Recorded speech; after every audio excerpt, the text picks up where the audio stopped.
The ethical obligation of moderation. The role of a moderator on a popular social media platform, especially one frequented by both children and adults, carries immense responsibility. As the digital landscape has grown, these platforms have become arenas where interaction between vastly different age groups occurs, and with that comes the risk of inappropriate, illegal, or harmful behaviors, such as grooming by pedophiles.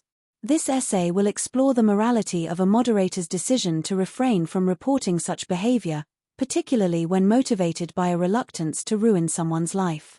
Moderators on social media platforms are not simply passive overseers of content, they are gatekeepers of safety and ethical interaction. Their role often involves identifying and removing harmful content, enforcing community guidelines, and in more extreme cases, reporting illegal activities to law enforcement. Given the presence of children on these platforms, there is an increased moral duty to protect them from predators, who use anonymity and trust-building tactics to groom minors for exploitation. In this context, when a moderator becomes aware of a pedophile groomer's actions and chooses not to report it, they are shirking a significant ethical obligation. Protecting vulnerable users, particularly children, should be paramount. Failure to act allows harm to continue and even escalate, with long-term, devastating consequences for the child victim. The moral question of inaction, then, must be viewed in light of this duty to safeguard others from abuse and exploitation. The cost of inaction. When a moderator fails to report a pedophile groomer, they are prioritizing the emotional or psychological discomfort of the predator over the safety of a child. While the idea of ruining someone's life might be distressing, it is critical to remember that the individual in question has chosen to engage in criminal and predatory behavior. This is not a situation where the moderator is contemplating punishment for a minor infraction, but rather the ongoing abuse and manipulation of a child. By not intervening, the moderator becomes complicit in the harm being done. Their silence effectively allows the predator to continue, placing other children at risk. From a consequentialist perspective, the negative outcomes of inaction far outweigh the emotional discomfort of reporting. The victimized child suffers not only from the trauma of abuse but also from a system that fails to protect them. The wider community, too, suffers as it becomes less safe, and trust in the platform and its moderation system diminishes. Misplaced sympathy.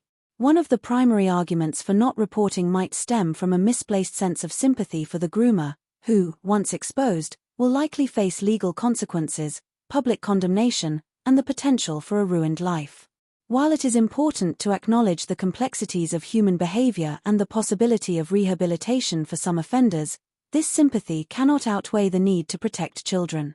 It is also worth questioning whether the reluctance to report stems from a more self-centered concern, the moderator's discomfort at being the one to deliver news that leads to severe consequences. This aversion to guilt or responsibility for another person's downfall may seem humane on the surface, but it masks a deeper moral failing, the prioritization of one's own emotional comfort over the safety and well-being of others. True morality often requires uncomfortable actions, especially when they involve protecting the vulnerable. The moral harm of silence. Silence in the face of abuse is not morally neutral, it is an action in itself. To stand by while a predator operates unchecked is to condone that behavior, even if implicitly. This silence can cause tremendous harm, not only to the child being groomed but also to the broader community, which relies on moderators to maintain a safe space. The idea of ruining someone's life should be weighed against the actual harm being done to children who are targeted, groomed, and potentially abused. Moreover, the refusal to act reinforces a culture of permissiveness around child exploitation.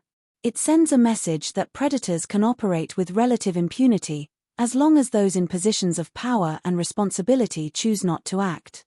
For the children who are targeted, this failure to protect them represents a profound betrayal of trust. The role of justice. It is critical to consider the broader implications of justice when evaluating the morality of reporting a groomer. Justice is not simply about punishment, it is about restoring balance and ensuring that those who harm others are held accountable for their actions. Reporting a paedophile is not an act of cruelty or vengeance but rather a necessary step toward protecting victims and preventing future abuse. The reluctance to ruin the predator's life overlooks the reality that their actions have already begun to ruin the life of the child they target. The notion of justice demands that those who harm others, especially children, face consequences for their actions. These consequences are part of a legal and moral system designed to protect the innocent, deter potential offenders, and rehabilitate those who are capable of change. In conclusion, the morality of a moderator's decision to avoid reporting a paedophile groomer because they fear ruining the offender's life is deeply flawed. While it is natural to feel conflicted about the consequences of one's actions, the primary responsibility must always be to protect the vulnerable, especially children.